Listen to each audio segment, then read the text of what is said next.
I want to move your body. I need to show you somebody.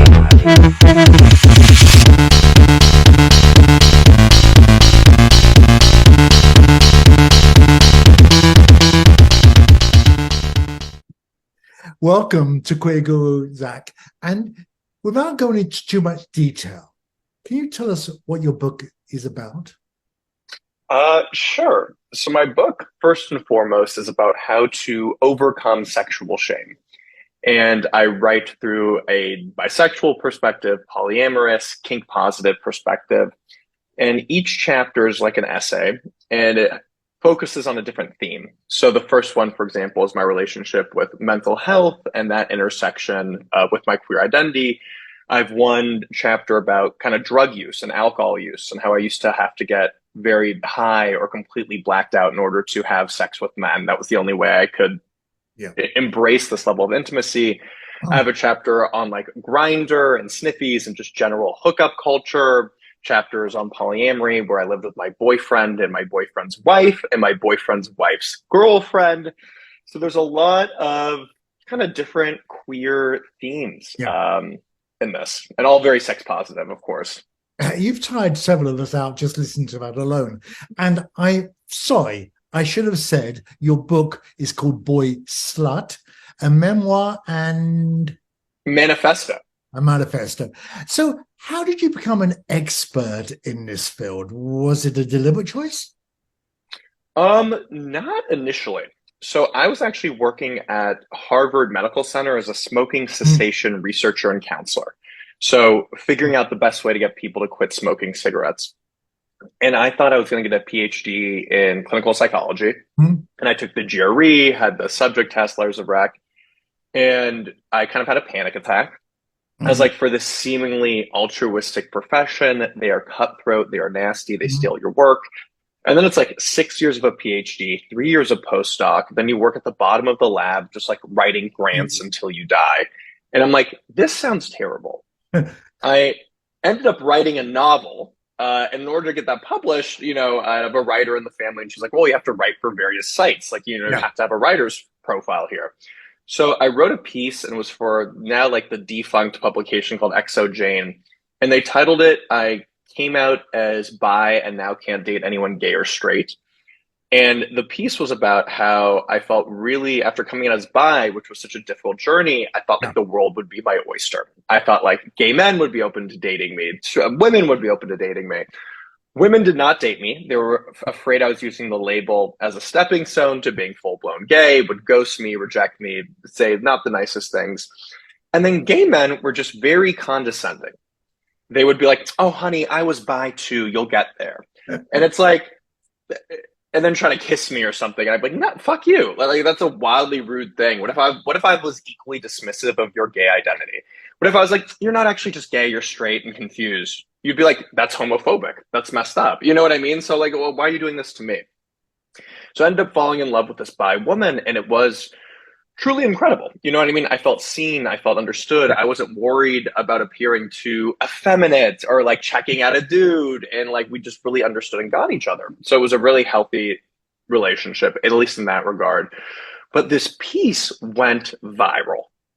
And it was because there was such, and this is almost a decade ago at this point, and there was such a dearth of bisexual content, bi visibility.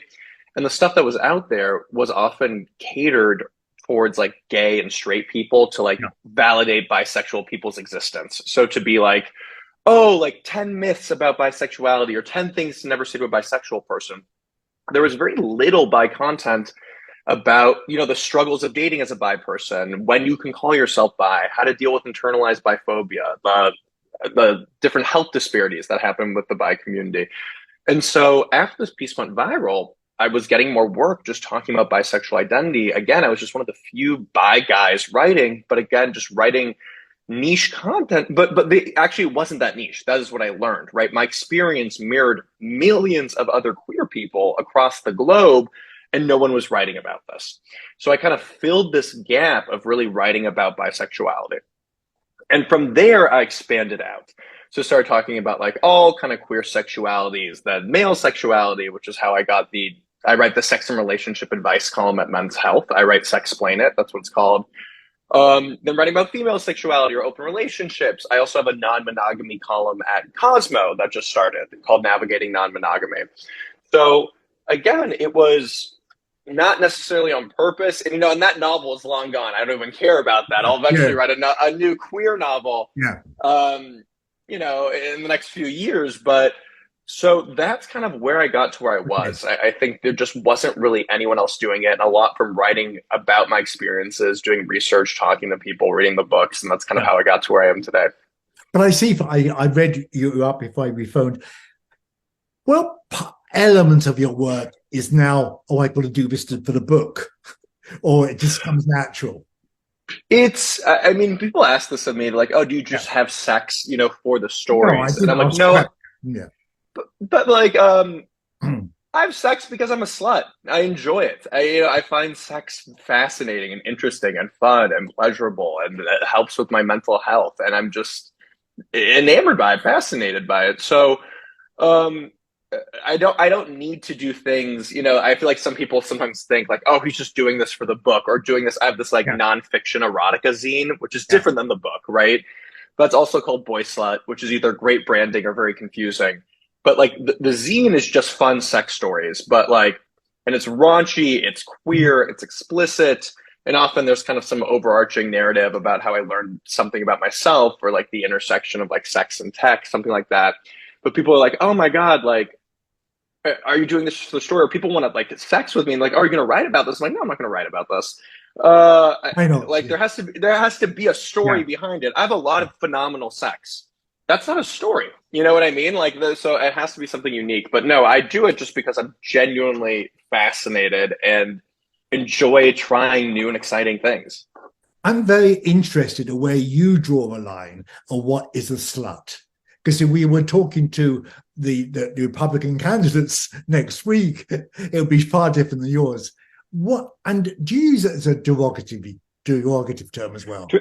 So I actually, if I may, I define at least what boy slut is in my book. I have a glossary in the beginning, and it's short. And in that, I also kind of define what I think of as being a slut. So I'm going to read that if that's okay. Okay, of course.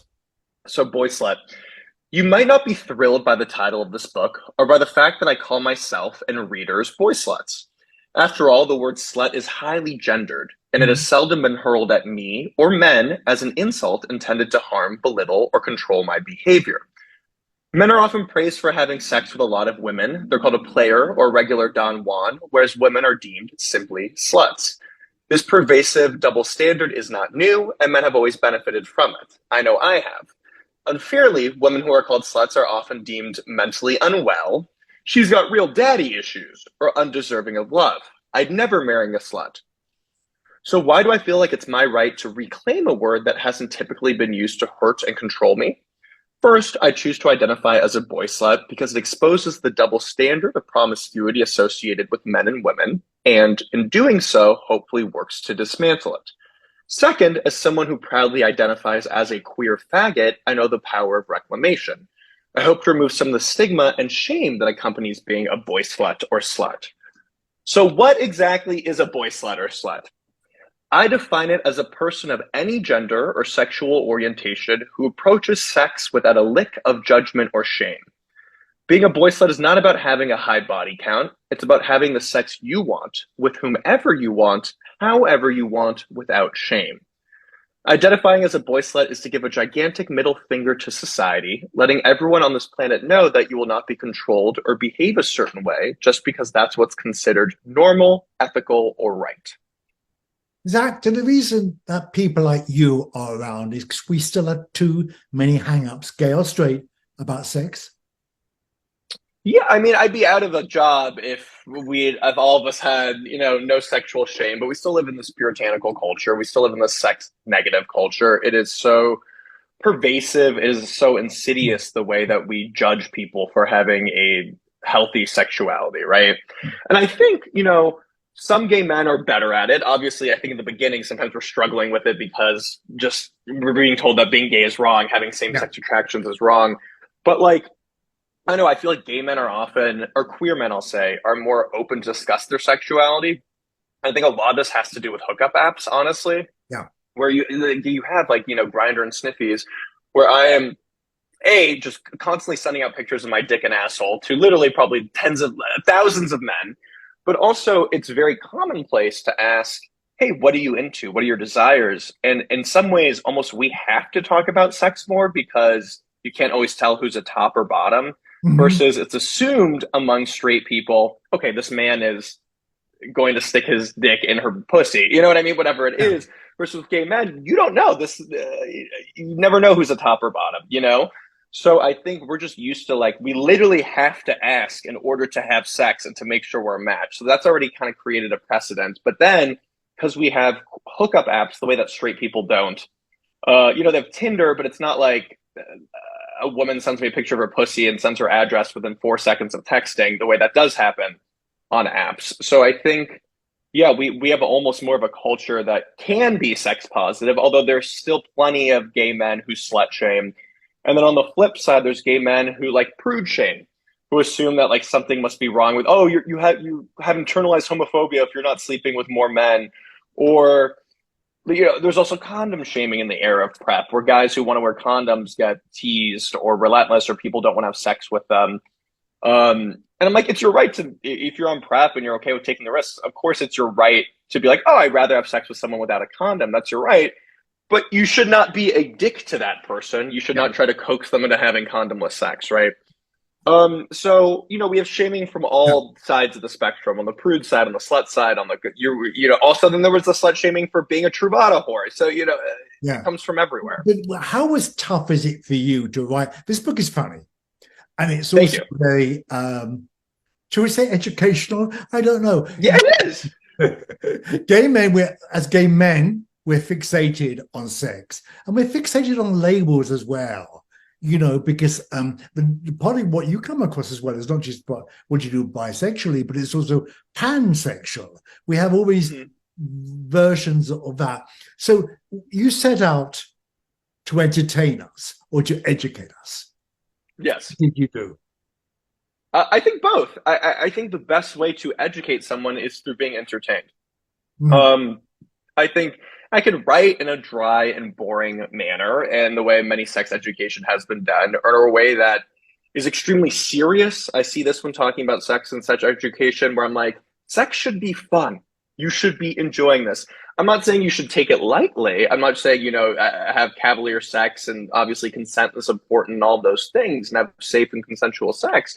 But I think I've learned through also writing at Men's Health, where I write the sex and relationship advice column there, where I write for some straight guys too, a lot of straight men. And if I write in a way with humor that's more inviting of them, that's calling them into the conversation, as opposed to calling them out saying, fuck you, you're an asshole, they're actually more likely to change their mind. But humor is a way to kind of break down those barriers, those initial walls or skepticism that people have. So I think entertainment and humor is actually what allows for the best form of education. So we're going to run in a minute where to get your book and some of the columns that you write. What's next for you, Zach? Oh boy, I'm finally starting to rest for a moment until I run out of money and have to write another book. But so yeah, I've been working on this book for 4.5 years, between writing the proposal, getting an agent, everything. It's finally, I don't want to say done, but like I finished my book tour. I have podcasts and articles maybe once a week. My next book is going to be a novel, and I'm excited for that. Started outlining it, and it's going to be, and of course people are like, oh, like, are you switching like genre? It's still going to be about a queer man, and he falls in love with a man, he falls in love with a woman, he's kind of torn between the gay and straight worlds, and then you have to read what happens. But again, I'm going to be writing with a lot of humor. It's going to be kind of a different queer narrative than the one that we've seen. I'm excited to also for having it being very actually queer, as opposed to like, I just saw Red, White, and Royal Blue, and I read the book when it came out, whatever, a couple of years ago, and I love the movie. It is great, but it's a gay love story for straight women. You know what I mean? There's nothing like, and the way she's able to get away with that is because these men don't exist in gay culture. When you're the Prince of England, you're not a part of gay culture. When you're first president of the United States, you're not a part of gay culture.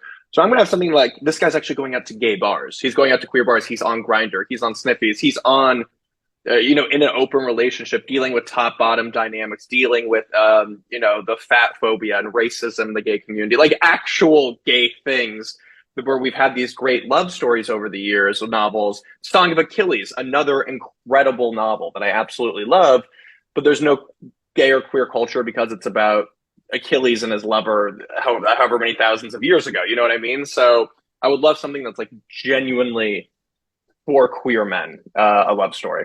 I hope you'll come back and talk to us when it's published. And my money is always on that we'll have a queer British royal before we have a US president, son. I don't know. That's my feeling. We have one sort of now. Good to talk to you. We're going to run your details, and good luck with all your things you're doing. Take care. Yeah, thank you. And you can follow me on, I was going to say, like Zachary Zane _ on Instagram, my website, zacharyzane.com, but also just Google Boy Slut. You can buy it on Amazon. That's also my nonfiction erotica zine. And then from there, you'll be able to find my men's health column and Cosmo column. See, I didn't need to do the plug. You did it for yourself. I always got to. Yeah. I want to move your body. I need to show you somebody.